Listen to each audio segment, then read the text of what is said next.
Je présente mes condoléances à toutes ces familles. Ça fait pratiquement, ça fait mal lorsqu'on enregistre plus de 22 cas et beaucoup de maisons emportées, les têtes de ravins par-ci par-là. Donc ça ne peut pas nous laisser nous autres indifférents. Que toutes ces familles trouvent par ces messages nos condoléances les plus génies. Je profite de l'occasion alors pour rendre responsable le gouvernement provincial. Comme vous le savez, nous avons un travail d'alerte. Il y a plus de 6 mois, nous avons alerté pour la route, par exemple, la route Kanyoka. Nous avons alerté pour le ravin de Bikoukou, qui aujourd'hui a occasionné beaucoup de morts.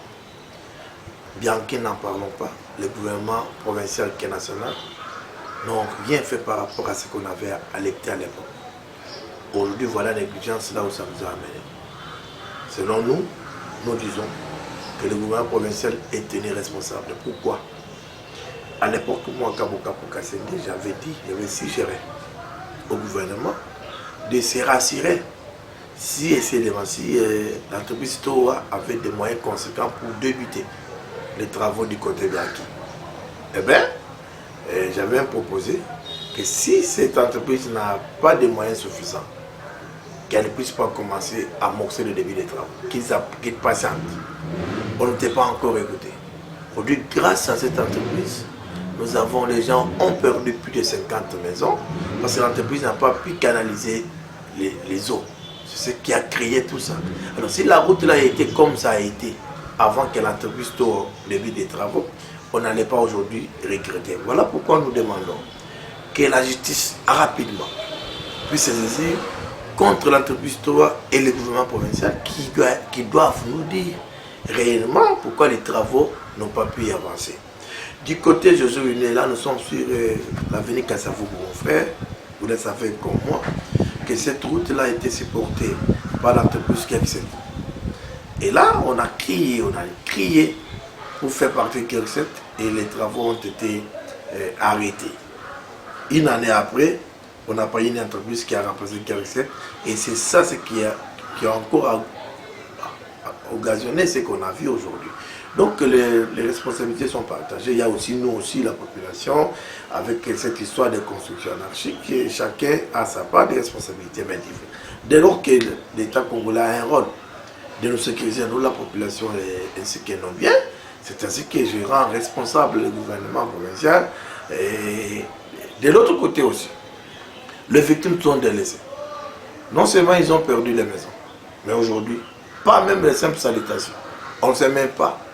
Ceux qui sont à l'hôpital, négligés et abandonnés. Et là, les autorités s'apprêtent pour enterrer les 22 morts. Alors les survivants, délaissés. Je lance encore un appel aux autorités. S'ils peuvent se démener, afin d'abord que les sinistrés puissent se retrouver. Et là, le gouvernement national doit nous rendre rapidement visite et aussi doter les moyens conséquents à l'office des routes, pourquoi pas l'OVD, pour qu'on débute les travaux afin de stopper le pire. Je suis initiateur, je suis parmi les gens qui avaient écrit à l'époque pour demander qu'on puisse prendre en charge la route Kamondo.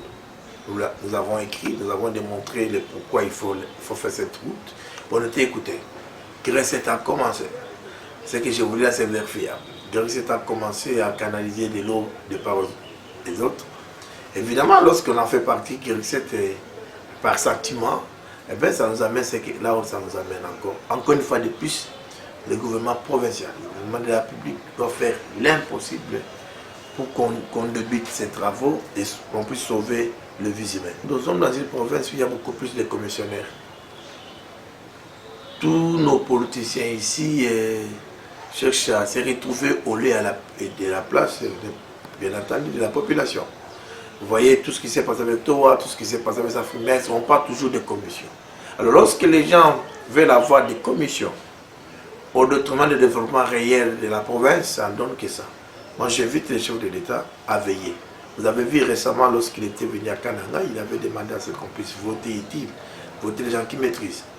Alors les gens là sont venus avec des pagnes, sont venus avec ça, et pour faire comment pour la conscience de nos frères et sœurs. Donc, ce qui bloque, c'est lorsqu'on n'a pas de bons dirigeants, lorsqu'on n'a pas de bons Kassaïens, mépris des changements, ça donne ce que ça peut donner.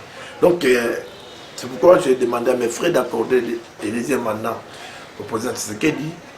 Et avec le deuxième mandat, nous attendons trop, mais qu'il soit entouré de gens capables, dignes, et qui peuvent lui dire les choses normalement pour le bien de tous.